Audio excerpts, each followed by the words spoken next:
আমি ব্যবসা করি, আমার দোকানে আজ এক মহিলা আসিয়া বহুদিন আগে আমার দোকান থেকে মালটা ফেরত দিয়ে টাকা নিয়ে গেছে। আমি বিদায় বেলা বলছিলাম, হে আম্মা জান, কেন আপনি মাল ফিরাইয়া টাকা নিয়ে যাচ্ছেন?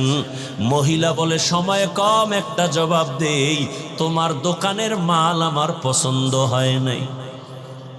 আমি আবু বকরের অন্তরে দাগ কেটেছে। হাসরের ময়দান ভয়ঙ্কর।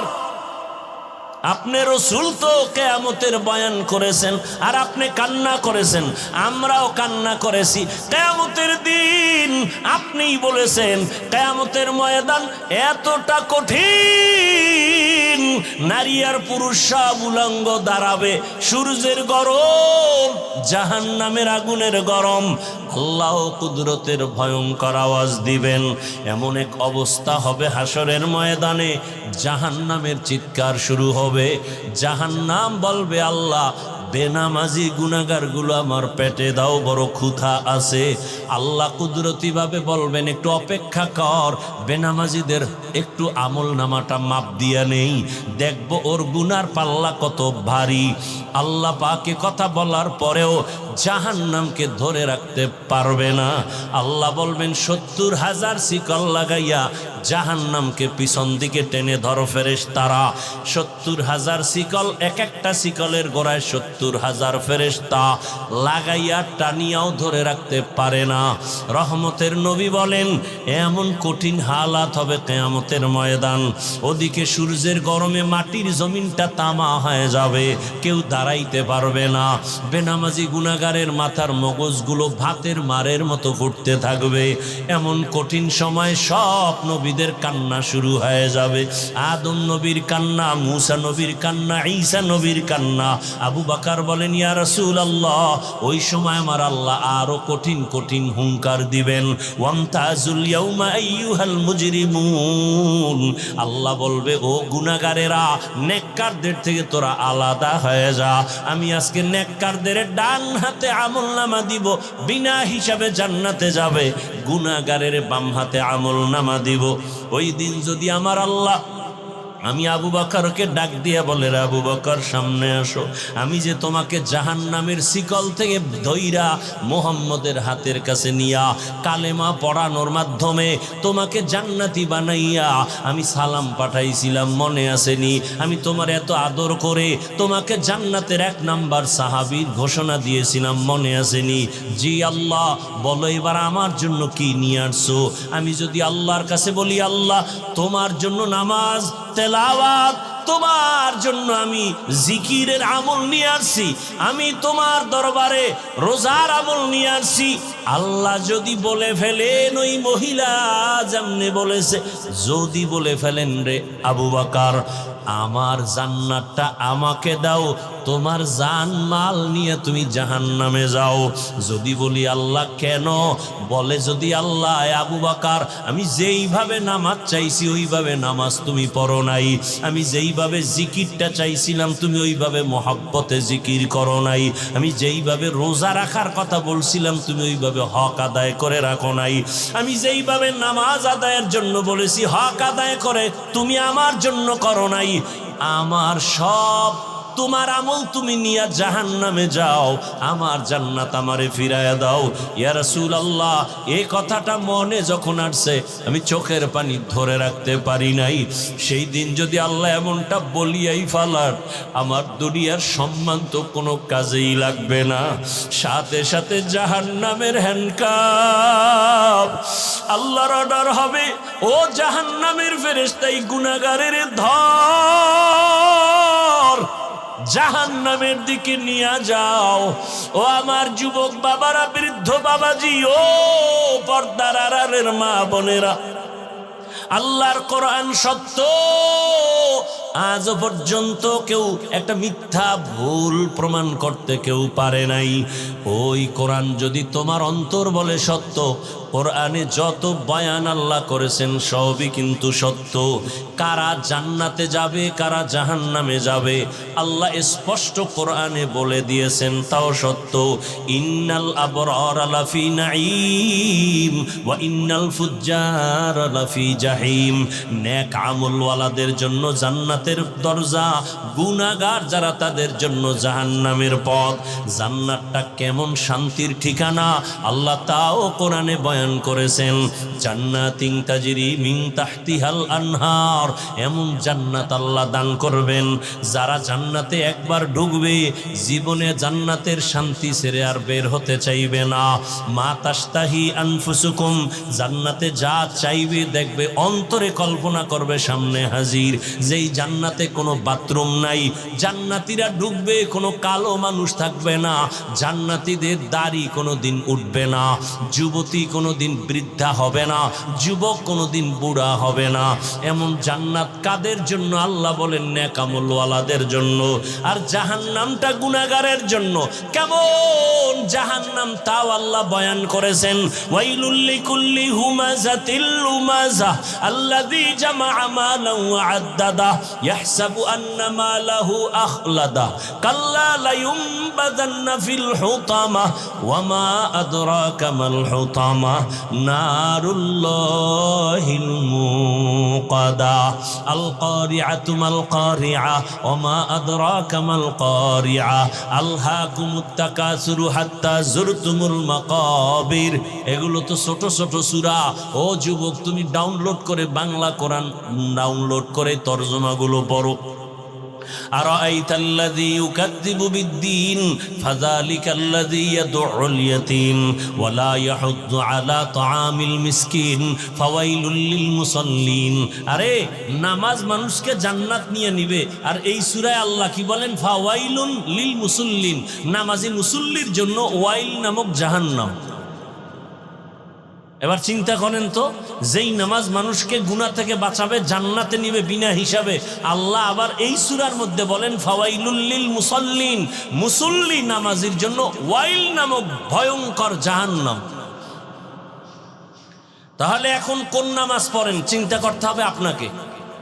আপনি কি জান্নাত পাওয়ার নামাজ পড়েন, নাকি আপনি ফাওয়াইলুল লিল মুসাল্লিন ওই ওয়াইল নামক জাহান্নামের অধিবাসী হওয়ার নামাজ আদায় করেন? আল্লাহ দোনোটা বলে দিয়েছেন। নামাজি জান্নাতে যাবে, কোনো হিসাব নাই, কিন্তু এখানে বলে না ওয়াইল নামক জাহান্নাম ভয়ঙ্কর, ওই নামাজি মুসল্লিরা ওয়াইল নামক জাহান্নামে যাবে। তাহলে কোন নামাজ আপনি আদায় করেন এখনো চিন্তা করেন। যারা নামাজ পড়েই না তাদের চিন্তা তো ভিন্ন, কিন্তু যারা নামাজ আমরা পড়ি একটু চিন্তা করেন কোন নামাজ আদায় করেন। এরে আল্লাহর বান্দা, নামাজ পড়েন, নামাজের ভেতরে রূহ নাই, ইখলাস নাই, তাকওয়া নাই, নামাজের মধ্যে কোনো চোখে পানি নাই, আজমত নাই। সমাজের মানুষ কি বলবে? মাঝে মাঝেই লজ্জায় পড়ে নামাজে যায়। নির্বাচনে একটা ভোট পাওয়ার আশা পাইয়া মুসল্লিদের মন পাওয়ার জন্য টুপি দেয়, নামাজে যায় নাই। এই এগো আল্লাহ কইছে ফাওয়াইলুল লিল, এরা ওয়াইল নামক জাহান্নামে যাবে। এরে আল্লাহর বান্দারা, যুবকেরা, আমি তোমাকে পাক্কা পাগড়িওয়ালা হুজুর হতে বলি নাই। তোমার মতো যুবক স্কুলে পড়ে, কলেজে পড়ে, চাকরি করে, ব্যবসা করে, নদীর মধ্যে মাছ ধরে, এরকম বহু হাজারো লাখো যুবক আছে নামাজ ছাড়ে না, নাই? বলো তোমার কপালে কার অভিশাপ? তুমি কেন নামাজ আদায় করো না? তোমার মতো যুবক রাস্তায় গাড়ি চালায়, নামাজ বাদ দেয় না, বলো তুমি কেন পারো না? ও ব্যবসায়ী ভাই, আপনার মতো কত ব্যবসায়ী আজান হলে দোকান বন্ধ করে নামাজে যায়। একটু নিজেকে প্রশ্ন করেন, আপনি কেন নামাজ পড়তে পারেন না? ও যুবক বাবা, কলেজের ছাত্র নামাজ পড়ে, তুমি কেন পারো না? র্যাব, আর্মি, পুলিশ, বিডিআরের চাকরি করে, নামাজি অভাব নাই, তুমি কেন পারতেছ না? বলো। তোমার মতো যুবক গাড়ি চালায়, নদীর মধ্যে মাছ ধরে, জমিনে কৃষি কাজ করে, নামাজ পড়ে, বলো তুমি কেন পারো না? পর্দার আড়ালের আম্মা জান বোনেরা, আপনার মতো কত মা কত বোন এখনো আছে বেপর্দায় চলে না, নামাজ ছাড়ে না, মোবাইলে সময় নষ্ট করে না, স্বামীর মাল খেয়ানত করে না। আপনারা কেন পারবেন না? এরে যুবক বাবা, স্কুলে পড়ো, কলেজে পড়ো, ডাক্তার হও, ইঞ্জিনিয়ার হও, যাই হও না কেন, 5 বেলার নামাজ পড়ো, মা বাবার দোয়া নিয়ে চলো, শিক্ষকের দোয়া নাও, বেয়াদবি করিও না। তোমার ব্যবহারে কোনোদিন যেন মা বাবা কষ্ট না পায়, তোমার আচরণে শিক্ষক যেন কষ্ট না পায়, তোমার ব্যবহারে কোনো আলেম যেন কষ্ট না পায়। এগুলোকে তোমরা পরিপূর্ণ ভালোবাসতে না পারো নিজেদের প্রবৃত্তির থেকে, অর্থাৎ খাহেসাতে নফসানি যাকে বলা হয়, তোমাদের সব চাহিদার ঊর্ধ্বে রেখে আমি রসুল যা নিয়ে আসছি এগুলোকে পরিপূর্ণভাবে আজমতের সাথে মোহাব্বত করতে হবে, তাহলে কামিল মুমিন হতে পারো। রসুল কি নিয়ে আসছেন এর সংক্ষিপ্ত জবাব, রসুল দুনিয়াতে উত্তম আদর্শ নিয়ে আসছেন। কি নিয়ে আসছেন? আল্লাহ এদিকে ইঙ্গিত করে আরেক আয়াতে বলেন, লাকাদ কানা লাকুম ফি রাসূলিল্লাহি উসওয়াতুন হাসানা। আল্লাহ বলেন রসুলের মধ্যে অবশ্যই তোমাদের জন্য রয়েছে উত্তম আদর্শ। রসুল উত্তম আদর্শ নিয়ে আসছেন, সেই উত্তম আদর্শটা কত দামি! বলে যে আদর্শ গ্রহণ করলে সে দুনিয়াতেও বাদশা, আখেরাতেও বাদশা। এক কথায় রসুলের আদর্শের মতো উত্তম, শ্রেষ্ঠ, পিওর এবং নির্ভেজাল, কল্যাণময় আদর্শ আর জমিনে কারো কাছে নেই।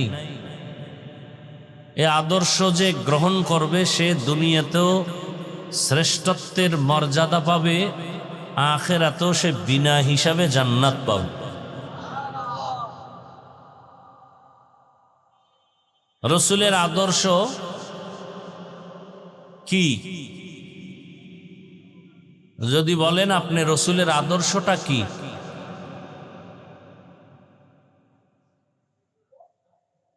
রসুলের আদর্শ গুনাহ থেকে নিজেকে বাঁচানো, মিথ্যা না বলা, আল্লাহকে অসন্তুষ্ট না করা,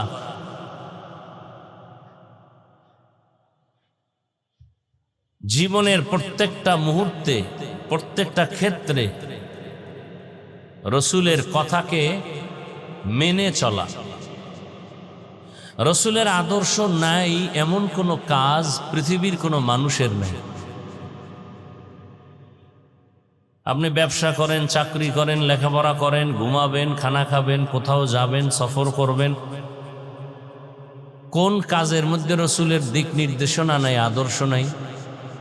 সবগুলোতে আছে। যে মানবে সে রসুলের পরিপূর্ণ আশেক মুমিন, আর যে মানবে না, বাস্তবায়ন করবে না, সে মৌখিক মুমিন হলেও জাহান্নামের শাস্তি না পাইয়া জান্নাত পাওয়ার কোনো সুযোগ নেই। রসুলের আদর্শ পৃথিবীতে সব আদর্শ থেকে পবিত্র। বলবেন অন্যদের আদর্শ কি অপবিত্র? ওভার 100 সবার আদর্শ অপবিত্র, নাপাক। একমাত্র রসুলের আদর্শই কি? আর কারো আদর্শ পাক? এ কথাটা ভালো করে মনে রাখবেন। পারলে সব জায়গায় যুবকদের বলি 200-300 টাকা ব্যয় করে 2 ফিট 3 ফিটের ব্যানার বানাও। ব্যানারে লেখো পৃথিবীর সকলের আদর্শ নাপাক, একমাত্র রসুলের আদর্শই হলো পাক। ব্যানার টানায় টানায় রাস্তায়, মোড়ে মোড়ে, বাজারে, ঘাটে লাগাও, দুনিয়ার সকলের আদর্শ নাপাক, দুনিয়ার সমস্ত মানুষের মন গড়া আদর্শ নাপাক। ওই আদর্শ ঘরে আসলে ঘর নাপাক, ওই আদর্শ রাষ্ট্রে চালাইলে রাষ্ট্র নাপাক, ওই আদর্শ রাজনীতি করলে রাজনীতি নাপাক, ওই আদর্শ সমাজে থাকলে সমাজ নাপাক। রসুলের আদর্শ বলেন রসুলের আদর্শ ব্যক্তি জীবনে আসবে, ব্যক্তি পাপ। রসুলের পবিত্র আদর্শ সংসারে চালাবেন, সংসার পাপ। রসুলের পবিত্র আদর্শ সমাজে চালু করবেন, সমাজ পাপ। রসুলের আদর্শ অর্থনীতির মধ্যে চালু করবেন, আর রসুলের আদর্শ বাদ দিয়ে কোনো রাজনীতি নাই, সব দুর্নীতি। কথা বুঝে আসছে? রসুলের আদর্শ মানে না, এজন্য গরিবের উপরে জুলুম করে। রসুলের আদর্শ বাদ দিয়া রাজনীতির ফলাফল দুর্নীতি। রসুলের আদর্শ বাদ দিয়া রাজনীতি করে যারা, এরাই মানুষকে হত্যা করে। রসুলের আদর্শকে জবাই করে যারা মন গড়া জীবন চালায়, এরাই গরিবের উপরে জুলুম করে। এরা চান্দাবাজি আর ধান্দাবাজি করে। রসুলের আদর্শে কোনো চান্দাবাজি আর ধান্দাবাজি নেই। রসুলের আদর্শে কাউকে গালি দেওয়ার অনুমতি নেই। রসুলের পবিত্র আদর্শে মিথ্যা কথা বলার অনুমতি নাই। রসুলের পবিত্র আদর্শের মধ্যে কারো উপরে জুলুম করার অনুমতি নাই। রসুলের আদর্শ কি? কর্মচারী কাজ করবে, ঘাম ঝরার আগে বেতন দাও। রসুলের আদর্শ কি? তোমার জবান আর চোখ আর হাতের দ্বারা অন্যকে কষ্ট দেয়া যাবে না।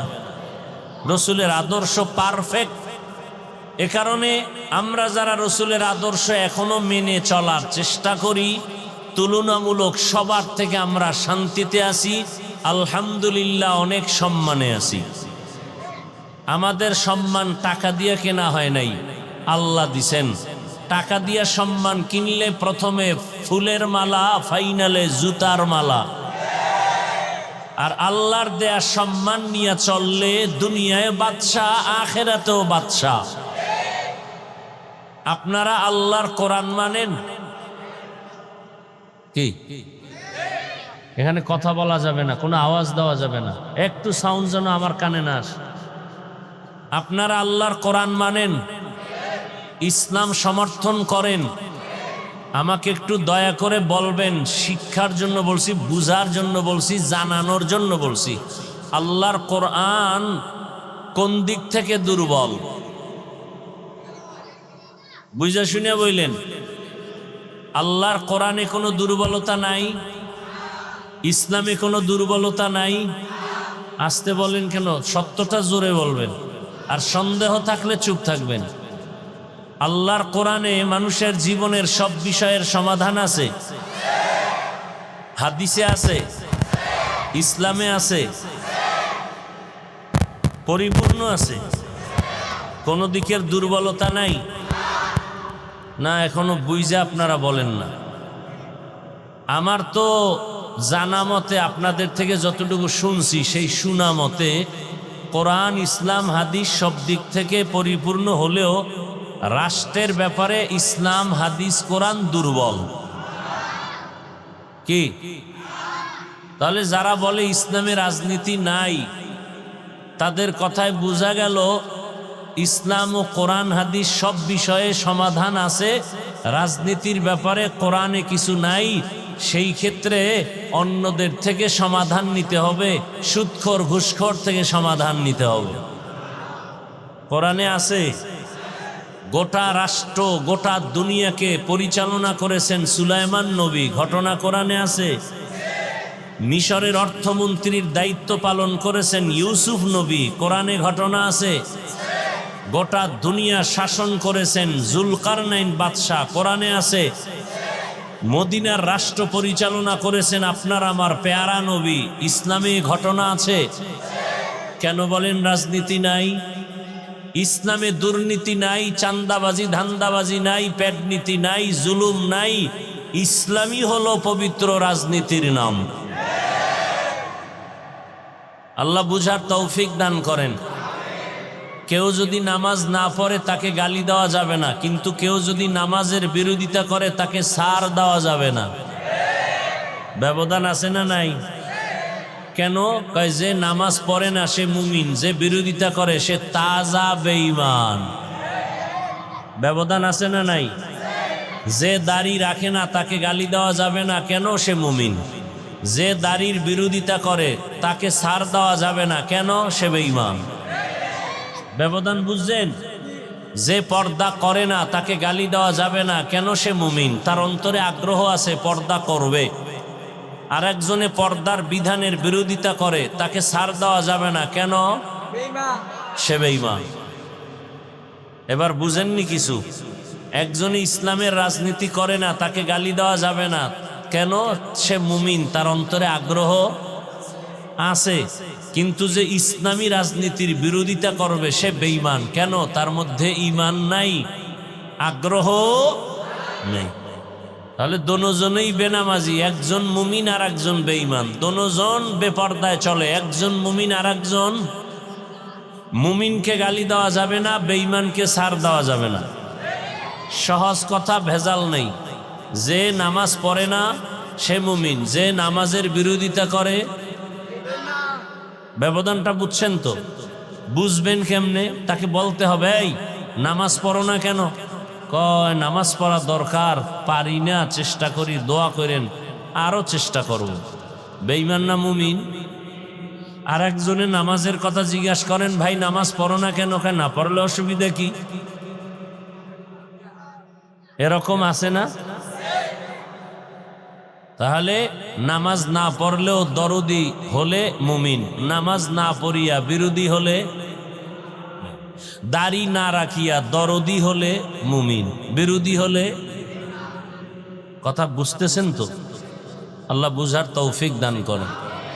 তাহলে রসুলের আদর্শের মতো পবিত্র আদর্শ আর নাই। রসুলের আদর্শ আমরা মানি, এজন্য আমরা চুপচাপ এখানে বসে গেছি। আমগো ভিতরে কোনো টেনশন নাই, পেরেশানি নাই, প্রশাসন দিয়ে এগুলো নিয়ন্ত্রণও করার কোনো প্রয়োজন নাই। দেখেন অনেকে বিড়ি টানে, অজের প্যান্ডেলে ঢুকার আগে বিড়িটা ফালাই দিছে, কেন? এখানে র্যাব আছে, ধৈর্য ফালাইলি 13 বছরের জেল। কি এটা কেমনে সম্ভব? কোনো র্যাব আছে এখানে? কোনো পুলিশ আছে? ধরার কোনো ভয় আছে? তো এখানে মাঝখানে আমার সামনে 2-4 জনে টান দিলে নিষেধ করে যে হুজুর বয়ানও শুনি, বিড়িও টানি, কারো সাহসে কুলাবে? আচ্ছা এমপি সাহেব আসবে, কথার কথা একেবারে কোটিপতি, সে চিন্তা করে এলাকার সব আমার ভক্ত, এলাকায় আমি মানুষের গরিবের বন্ধু, এখন আমার পাশে বয়ে যদি মনে মনে গুল্লিপ টানে, বেনসন টানে, আর বয়ানও শুনে, তার এই কলিজায় সাহস হবে? এত পাওয়ার সাহস হবে? কেমন, কে কন্ট্রোল করে এগুলো? কে তার মধ্যে ভয় ঢুকাইলো? কিসের ভয় সে এই বিড়ি এখানে টানে না? টানে ঠিক, এখানে ঢুকার আগে ফালাইয়া দেয়, শুধু ফালাইয়া দেয় না, একটু কুলি কইরা যায়। কি কইরা যায়? কারণ সেও জানে বিড়ির গন্ধে কি মিশকের ঘেরান। এটা রসুলের আদর্শের কারণে সম্ভব, রসুলের আদর্শের কারণে। ইমামুল আউয়ালিন আল আখিরিন বহর সদকা রহমাতাল লিল আলামিন সাইয়্যিদুল কাউনাইন খাতমুল মুরসালিন আখির আমদ বুদ ফখরুল আউয়ালিন। রহমতের নবীর আদর্শ এত সুন্দর, এত পারফেক্ট, এত পাওয়ারফুল, কিয়ামত পর্যন্ত দুনিয়াতে যত মানুষ আসবে জীবনটা পরিচালনা করার জন্য, কল্যাণময় জীবনটাকে সফলতার মানদণ্ডে নেয়ার জন্য ভিন্ন কারো পরামর্শের প্রয়োজন নাই। নবী চ্যালেঞ্জ দিয়ে গেলেন, ক্বালা রাসূলুল্লাহি সাল্লাল্লাহু আলাইহি ওয়া আলিহি ওয়াসাল্লাম তারাকতু ফীকুম আমরাইন লান তাদিল্লু মা তামাসসাকতুম বিহিমা কিতাবাল্লাহি ওয়া সুন্নাত রাসূলি। রহমতের নবী বলেন, ও আমার উম্মতের দল, দুটো জিনিস আমি তোমাদের মাঝে রেখে গেলাম এবং চ্যালেঞ্জ দিয়া গেলাম, এই দুইটা জিনিস যারা আঁকড়াইয়া ধরবা, আমি রসুল চ্যালেঞ্জ দিলাম, তার ঈমানও যাবে না, সম্মানও নষ্ট হবে না।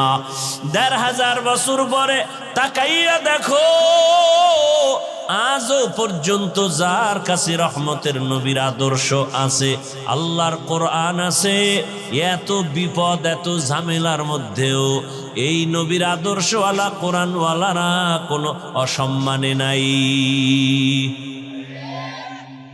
চেয়ারম্যানের চেয়ার লইয়া টানাটানি গেলনি, গেলে আবার আর পামু গবে, কিন্তু রসুলের আদর্শ আর কোরআন নিয়ে যারা চলে গো চেয়ারের কোনো মেয়াদ আসেনি। হ্যাঁ, ইমাম সাহেব কোনো চিন্তা নাই, আমি ইমামতি করি, থাকলে থাক না থাকলে নাই, কিন্তু রিজিকের মালিক আমার আল্লাহ।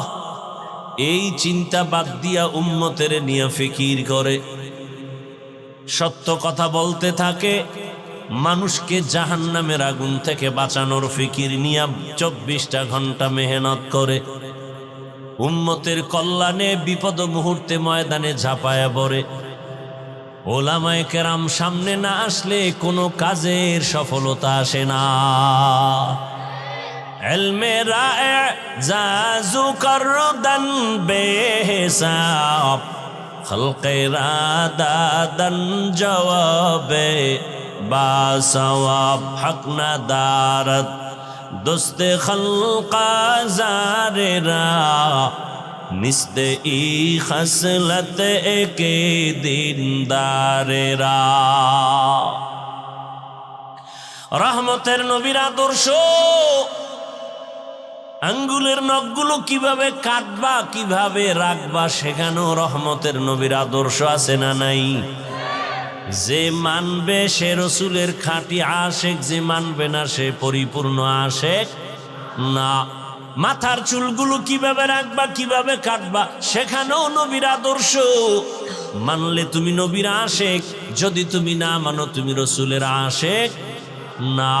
জুতাটা কেমনে পরবা সেখানেও নবীর নির্দেশনা দেয়া আছে না নাই?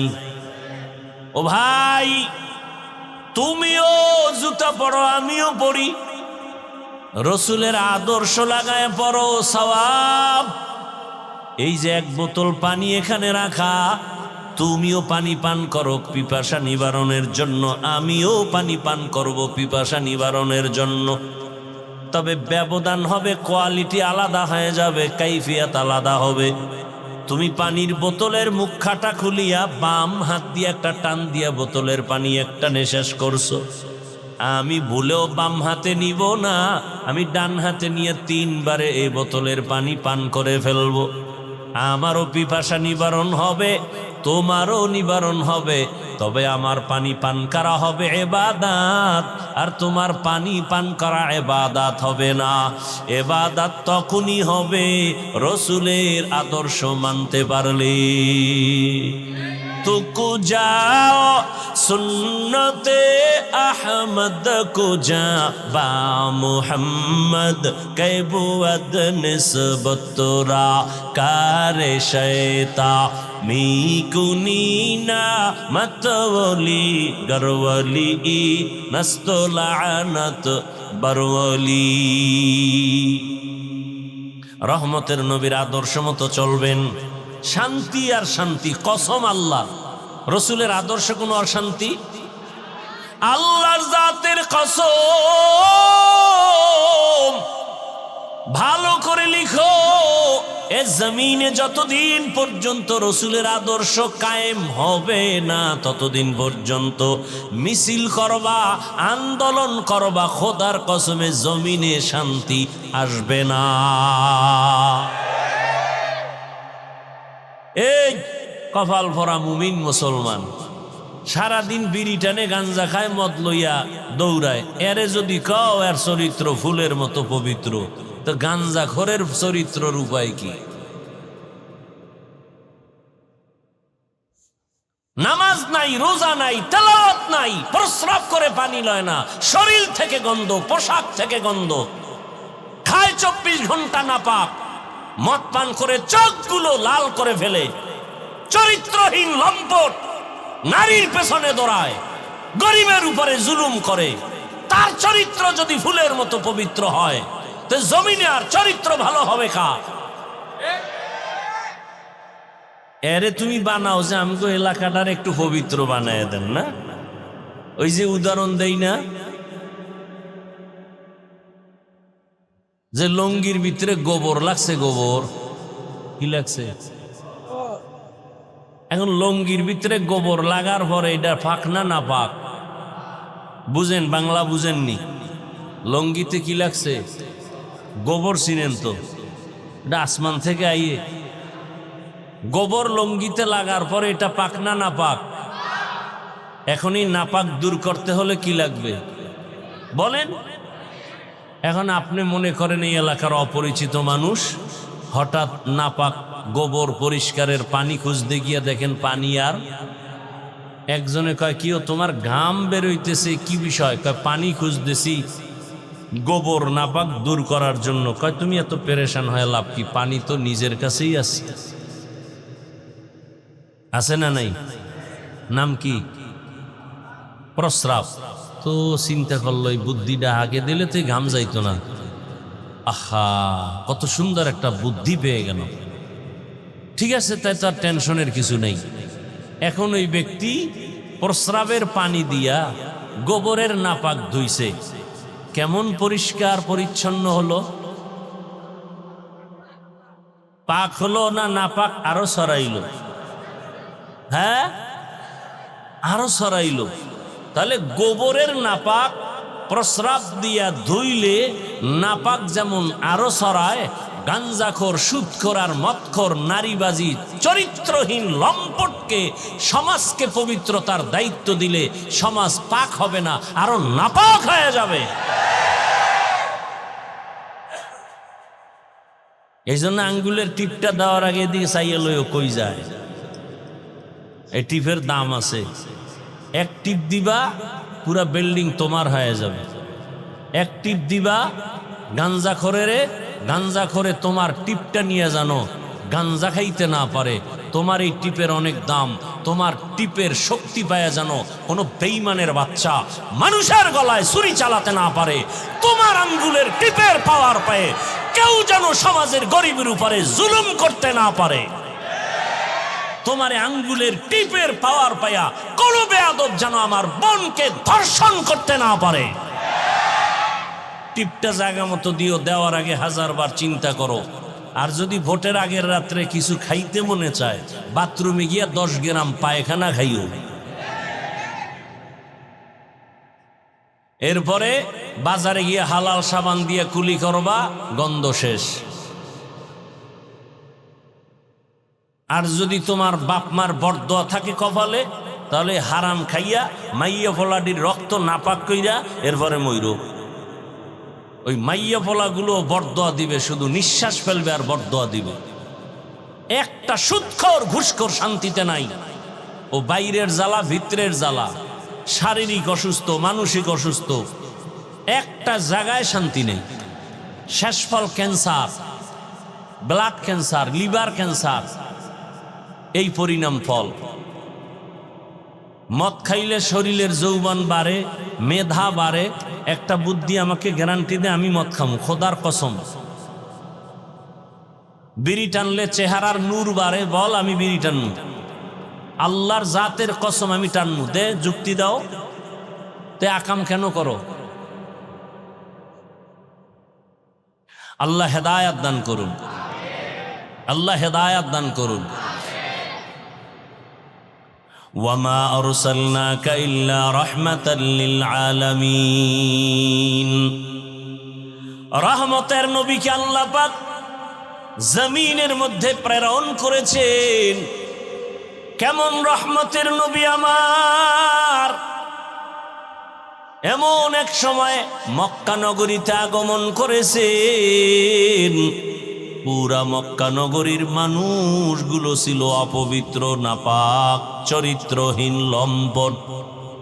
রহমতের নবী আগমনের পর এই মানুষগুলো রসুলের আদর্শ গ্রহণ করার কারণে রব্বুল আলামিন এদের কেমন পবিত্র বানায় দিয়েছেন। আল্লাহ পাক জিব্রাইলকে পাঠাইয়া রসুলের দরবারে লিস্টি দিয়ে দিলেন, ও জিব্রাইল যাও রসুলের কাছে লিস্টি পৌঁছাইয়া দাও। এই লিস্টির মাঝে যাদের নাম আছে রসুল ঘোষণা দিয়ে দিবে এরা বিনা হিসাবে জান্নাতি।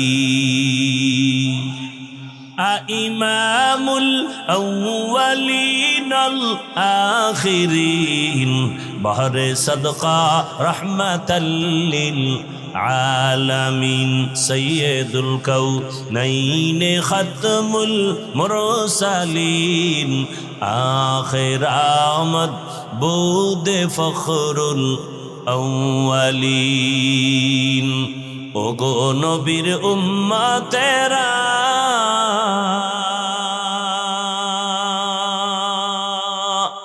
হয়ে আজি দিশাহারা,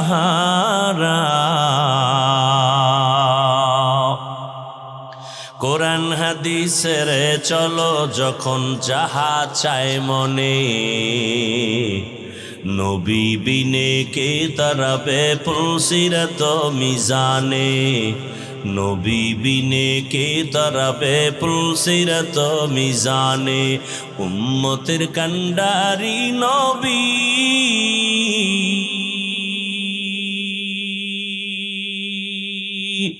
কাঁদছেন উম্মতের লাগি, এখনো কাঁদেন নবীজি শুয়ে মদিনার পানে,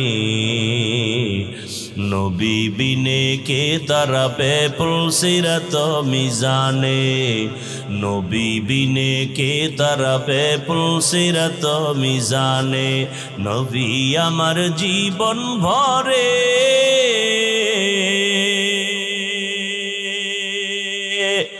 দিনের লাগি কষ্ট করে, দান দান শহীদ করিলেন উহুদেরই ময়দানে, নবী বিনে কে তারাবে পুলসিরাত মিজানে, নবী বিনে কে তারাবে পুলসিরাত মিজানে। এরে নবীর আশিক রহমতের নবীর হাতে গড়া সাহাবী এতটা দামি হয়ে গেছেন, জিন্দা হালাতে আল্লাহ জান্নাতের টিকিট দিয়েছেন। প্রথম জান্নাতি টিকিট পেয়েছেন যিনি, তার নাম কি? দ্বিতীয় যিনি, তার নাম কি? বেহেশতাজা কে আজারে নবাশত কসে রাবা কসে কারে নবাশো। কেশে আবু বকর, রসুলের ডানে আবু বকর, বামে ওমর। যেই রসুলকে এক নজর তাকায় দেখলেই জাহান্নামের আগুন হারাম, যেই রসুলের ঘাম থেকে মেশকের ঘ্রাণ, যেই রসুল কদম যেখানে দেন ওই জায়গা থেকে দীর্ঘ বছর শুধু মিশকের ঘ্রাণ। এমন একজন রহমতের নবী, ওই নবীর হাতে গড়া সাহাবী আবু বকর, আল্লাহ তাকে এত মর্যাদা দান করেছেন। আল্লাহ তাআলা রহমতের নবী বলেন, সারা দুনিয়ার মুমিনদের আমল, সাহাবায়ে কেরামের আমল এক পালায় যদি দেওয়া হয়, আমার আবু বকরের 2টা আমলের পাল্লা অন্যদের থেকে ভারী হয়ে যাবে। আতিনা ফি দারে দুনিয়া না হাসান, আতিনা ফি দারে উকবা না হাসান, ইয়া গিয়াসাল মুস্তাগীসিন ইহদিনা লিফতিখারা বিল উলুমে ওয়াল গিনা। হর গরিদে নেকো তু তৈয়ার হ্যায় जो न मांगे उससे तू बेजार है। এত দামি আবু বকর, রসুলের একজন সাহাবীকে আমার আল্লাহ একজন রসুলের উম্মতকে আল্লাহ নিজে আলাদা সালাম দিয়েছেন। সেই রসুলের মোহাব্বতের উম্মত যাকে আল্লাহ নিজে আলাদা সালাম পাঠিয়েছেন, ওই ব্যক্তি হলেন আবু বকর সিদ্দিক রাদিয়াল্লাহু আনহু। আল্লাহ স্পেশাল করে আলাদা আবু বকরকে সালাম পাঠিয়েছেন। সুবহানাল্লাহ বলতে কষ্ট হয়। এই আবু বকর এত আল্লাহর নবীর পেয়ারা, আল্লাহর পেয়ারা।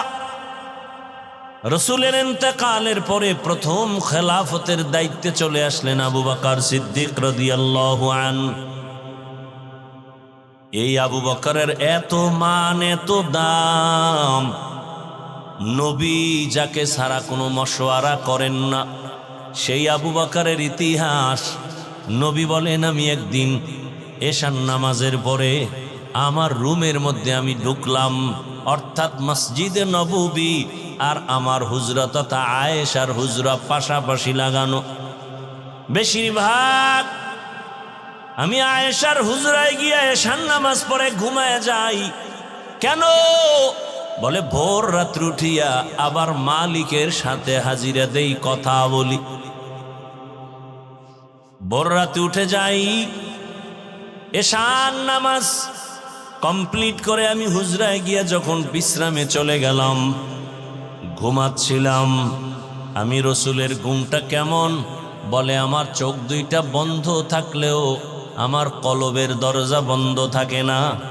আমি মুহাম্মদ ঘুমাইলে আমার চোখ ঘুমায়, আমার কলব ঘুমায় না। রহমতের নবীকে চিনো? কেমন আমার মায়ার নবী।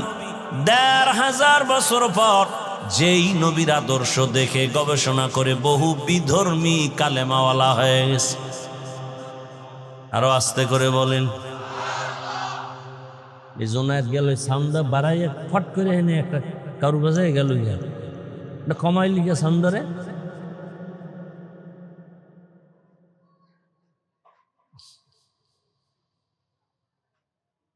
কি কথা বলতেছিলাম? গেছে 1 মিনিটে ভুলে গেছে।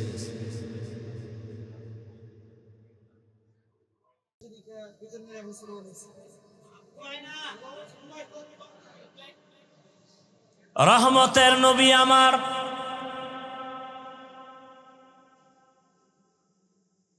এশার নামাজের পরে আম্মা জান আয়েশা রাদিয়াল্লাহু আনহার হুজরায় ঘুমাইছেন। হঠাৎ করে রসুলের ঘুম ভেঙ্গে গেল। রসুল উইটা বের হয়ে গেলেন। আম্মা জান আয়েশা তখন ঘুমে নিমগ্ন ছিলেন। কিছুক্ষণ পর আম্মা জান সজাগ হয়ে দেখে নবী বিছানায় নাই।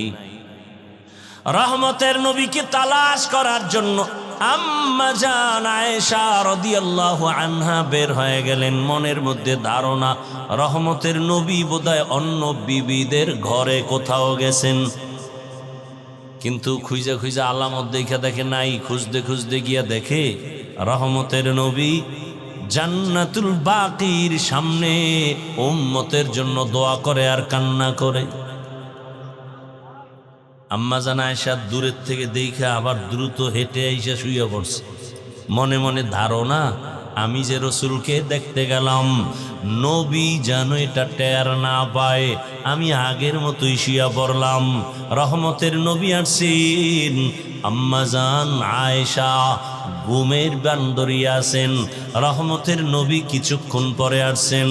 আইয়া কয়, এই আয়েশা, তুমি যে আমার পিছে গেছো, তুমি যে তাড়াহুড়া কইরা আসছো, তুমি যে চাদর উপরে দিছো, তোমার ঘন ঘন শ্বাস বের হচ্ছে, চাদরের টের পাওয়া যাচ্ছে, আর তুমি কি মনে করছো আমি আবু বকরের মতো? তোমার বাবা আবু বকরের মতো? তুমি কি ভেবেছো আমি ওমরের মতো? না না, আমি মুহাম্মদ সামনে যেমন দেখি পিছনেও তেমন দেখি। আল্লাহ আমাকে পাওয়ার দান করেছেন। আমি সামনে যেমন এত ডিস্টার্ব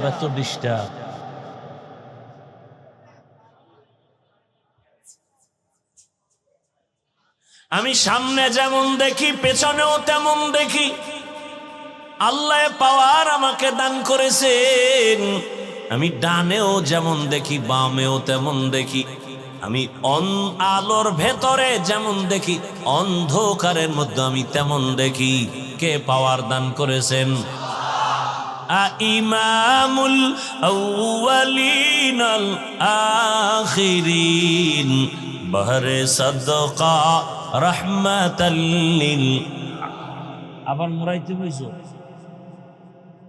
রহমতের নবী বলেন, ও আয়েশা, তুমি আমাকে তোমার বাবা আবু বকরের মতো মনে করিও না রে আয়েশা। ঈশান নামাজের পরে রহমতের নবী ঘুমিয়ে আছেন। হঠাৎ ঘুমের মাঝে কান্নার আওয়াজ রসুলের কান মোবারকে চলে আসছে। রসুল তো চোখ বন্ধ ঠিকই, তার কলবের দরজা খোলা। যারা কলবই চিনে না এরা এই বয়ান কি বুঝবে? এরা মোবাইল নিয়ে ব্যস্ত, মোবাইল বুঝে, কলব বুঝে না। রহমতের নবী চোখ মোবারক খুললেন, ধ্যান করলেন কান্নার আওয়াজ কোথায়। হঠাৎ খেয়াল করে দেখলেন মসজিদে নববীর ভেতরে রাতের গভীরে কান্নার আওয়াজ আসতেছে। নবী ঘুম থেকে উঠলেন, বের হয়ে গেলেন, মসজিদে নববীর দরওয়াজায় গিয়া দাঁড়াইয়া ভেতরে নজর দিয়েছেন। নবী তাকায় দেখেন একজন ব্যক্তি নামাজে দাঁড়ায়া ফোফায় ফোফায় কান্না করে। কান্নার আওয়াজে রাসূলের ঘুম ভেঙে গেছে। সাহাবী যেমন তেমন সাধারণ ব্যক্তি না। নবী দেখেন আমার সাহাবী জান্নাতের 1 নাম্বার সাহাবী, আমার কলিজার আবু বকর নামাজে দাঁড়ায় দাঁড়ায় কান্না করে। নবী পেছনে দাঁড়ানো, আবু বকর নামাজ শেষ করে দোয়া করে মসজিদ থেকে যখন বের হবেন পেছনে তাকায় দেখে রহমতের নবী দাঁড়িয়ে আছে। পেরেশান হয়ে গেলেন, ইয়া রাসূলুল্লাহ, গভীর রাতে আমি একা একা আমার মালিকের সাথে কথা বলতেছি, আপনি এখানে কেন হাজির? নবী বলেন, আবু বকর, তোমার অজান্তে কান্নার আওয়াজ আমার ঘুম ভেঙে গিয়েছে। বলো, নামাজে দাঁড়ায়া এই গভীর রাতে কেন কান্না করেছেন? আবু বকর বলেন, ইয়া রাসূলুল্লাহ, কোরআনের একটা আয়াত পড়তে পড়তে আমার কান্না চলে আসছে। কোন আয়াত পড়ে কাঁদছেন বলেন? আবু বকর বলেন, ওই আয়াত, ইন্নাল্লাহা আশতারা মিনাল মুমিনিনা আনফুসাহুম ওয়া আমওয়ালাহুম বিআন্না লাহুমুল জান্নাহ। অর্থ কি? বলে আল্লাহ বলেন, আমি মুমিনের জান মাল কিনে নিয়েছি, বিনিময়ে আমি মুমিনের জান্নাত দিয়ে দিয়েছি। রহমতের নবী বলেন, এটা তো খুশির খবর, এখানে কান্নার কিছু নাই। আবু বকর তো সেই আবু বকর, আল্লাহ কি পরিমাণ মেধা তাকে দান করেছেন। আল্লাহ যখন আয়াত নাজিল করলেন, ইযা জাআ নাসরুল্লাহি ওয়াল ফাতহ ওয়া রাআইতান নাসা ইয়াদখুলুনা ফি দীনিল্লাহি আফওয়াজা, সাহাবায়ে কেরাম আনন্দিত, দলে দলে বেঈমান কালেমা পড়ে। আল্লাহ ঘোষণা দিয়েছেন নবী বিজয় হয়ে গেছেন, আপনার বিজয় সুনিশ্চিত। কিন্তু এক কোনায় বৈশা আবু বকর অঝোর দ্বারায় কান্না করতেছেন। সাহাবায়ে কেরাম বলে, আবু বকর, সবাই খুশি, আপনি কেন কাঁদেন? বলে, তোমরা ভাবতেছো খুশির খবর, কিন্তু এখানেও বড় কঠিন হালাত। আমার মন বলতেছে রহমতের নবী বোধহয় আর বেশি দিন জমিনে থাকবেন না। আল্লাহ পাকের ইশারা, বিজয়ের পূর্ণতা লাভ করেছে রাসূল। এখন দায়িত্ব শেষ, নবী চলে যাবেন, তাই ভাবতেছি আমি। মুফাসসিরিনে কেরাম বলেন, ইজাজা সূরার এই ব্যাখ্যা যে যতজনে করেছে, আবু বকরের ব্যাখ্যাটাই শ্রেষ্ঠ। সেই আবু বকর তেলাওয়াত করে আর কাঁদে, নবী কয় খুশির খবর, কাঁদলেন কেন? তাহলে তুমি যত বড় শিক্ষিত হও, মরার আগে তোমার ধ্বংস অনিবার্য, কোনো সন্দেহ নাই। এখনো তওবা করো, জীবনে তো গুনাহ কম করো নাই। মনের ঝাল মিটাইয়া কত গুনাহ করেছো, মনে চাইছে দাড়ি কাটবা, কেটে ফেলেছো, মনে চাইছে নামাজ পড়বা না, পড়ো নাই, মনে চাইছে পার্কে দৌড়াবা, পার্কে দৌড়ায় গেছো, মনে চাইছে সারা রাত মোবাইলে গুনাহ করবা, গুনাহ করেছো। আমার মাওলার আদালতে কোন দিন যাইবা হিসাব মিলাও। তোমার আমার চোখের সামনে কত যুবকের লাশ আর লাশ, ঘুমের মধ্যে মানুষ মরে যায়, গাড়ির নিচে পড়ে মানুষ মরে যায়, এমন একটা দিন নাই যুবকের লাশের খবর নাই। এখনো তওবা করার সময়। আল্লাহকে মনে মনে বলো, হে মালিক, জীবনে মনের আশা পূরণ করে। কত অন্যায় করেছি, আমার মতো অন্যায়কারী আর কেউ নাই। আমার গুনার খবর আমার আত্মীয় স্বজন জানলে কেউ মোহাব্বতের নজরে দেখতো না। ও আল্লাহ, আপনি তো দেখছেন, জানছেন, রাগ করিয়া আমাকে মেরে ফেলেন নাই, আমাকে আপনি খানা থেকে মাহরুম করেন নাই। আজ আমি তৈরি হয়ে গেলাম, মরিয়া গেল আর নামাজ ছাড়বো না, দাড়ি কাটবো না, বেপর্দায় চলবো না। মা বাবার দোয়া নিয়া, শিক্ষকের দোয়া নিয়া, ওলামায়ে কেরামের পরামর্শ নিয়া, নবীজির আদর্শ মেনে চলবো। তওবা করার জন্য যদি অন্তর তৈরি হয়, খাঁটি অন্তরে আল্লাহকে বলো, আল্লাহ পাক মুহূর্তের মধ্যে সব গুনাহগুলো মাফ করে দিবেন। আল্লাহ আমাদেরকে গুনাহমুক্ত জীবন দান করেন, তওবাওয়ালা জিন্দেগি দান করেন।